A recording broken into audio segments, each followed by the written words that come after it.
You ask Tiger to calculate. This deals with linear inequalities with one unknown.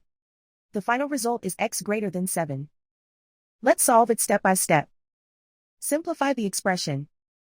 Combine like terms.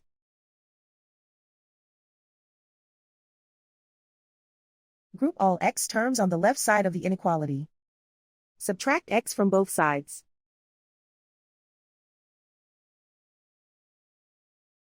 Group like terms.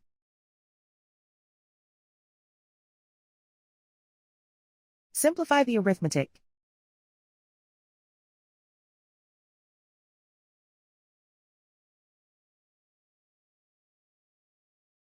Group all constants on the right side of the inequality.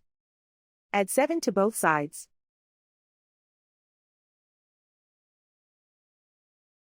Simplify the arithmetic.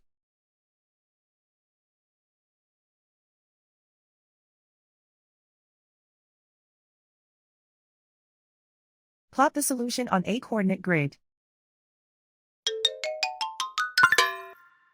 And so the final result is x greater than 7.